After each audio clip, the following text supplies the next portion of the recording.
Teks fiksi. Fiksi merupakan cerita yang sifatnya imajinatif, tidak membutuhkan pengamatan dalam pembuatannya, dan tidak perlu dipertanggungjawabkan. Karena ide ceritanya berasal dari hayalan atau imajinasi penulis. Bahasa yang digunakan biasanya bahasa kiasan atau konotatif. Mari kita lihat unsur-unsur intrinsik teks fiksi. Yang pertama adalah tema. Tema adalah gagasan, ide, pikiran utama yang mendasari suatu karya sastra, baik secara eksplisit maupun implisit. Yang kedua, amanat. Amanat adalah pesan utama yang diberikan pengarang terhadap persoalan di dalam sebuah karya sastra. Disampaikan baik secara eksplisit maupun implisit. Ketiga, latar.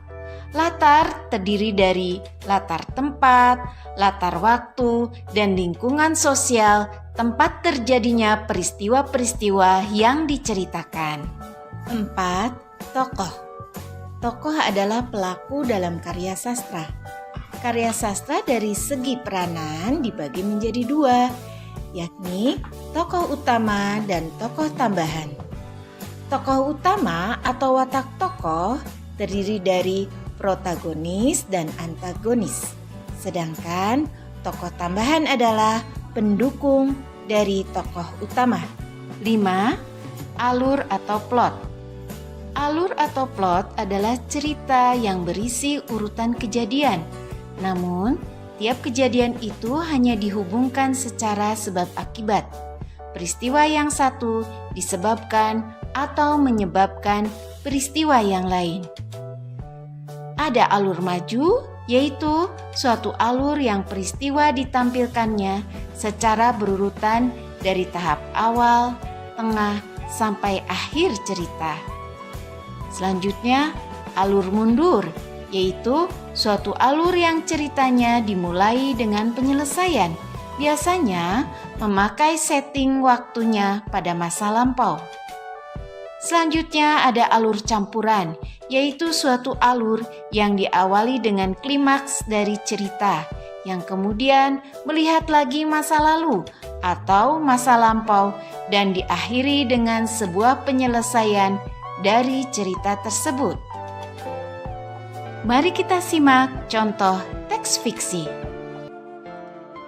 Gajah kecil yang putus asa. Di sebuah hutan ada seekor gajah yang sedang menangis. Dia bernama Kinot. Dia menangis karena memperhatikan temannya yang sedang bermain bola. Temannya itu seekor monyet yang bernama Nyet-Nyet. Tiba-tiba Nyet-Nyet kaget mendengar suara tangisan. "Hei, kamu kenapa menangis?" Kinot menjawab, "Aku tak bisa menendang bola sejauh yang kau tendang. Kakiku pendek dan besar." Nyet-Nyet tersenyum. "Oh, coba pakai belalaimu, bisa tidak?"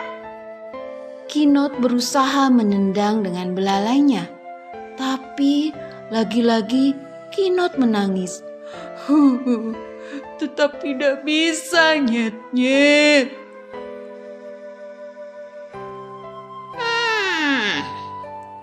Nyet-Nyet terus berpikir untuk membantu Kinot.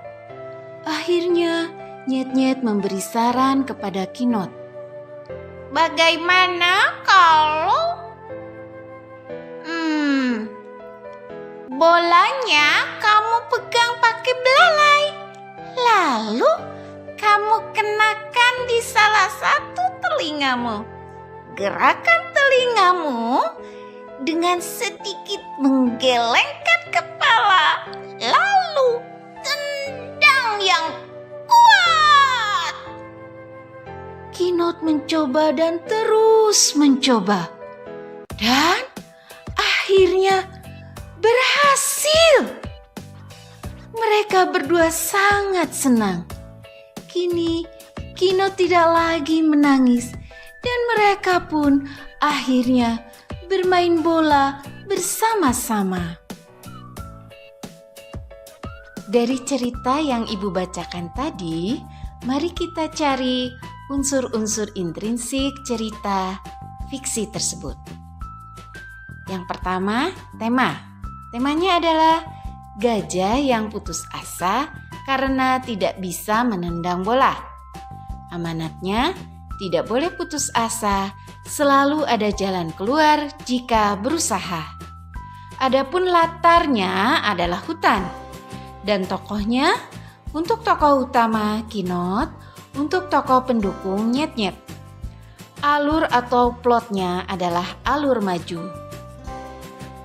Nah anak-anak, bagaimana? Semoga kalian semua mengerti ya. Baik anak-anak, sampai berjumpa di video pembelajaran berikutnya. Assalamualaikum warahmatullahi wabarakatuh.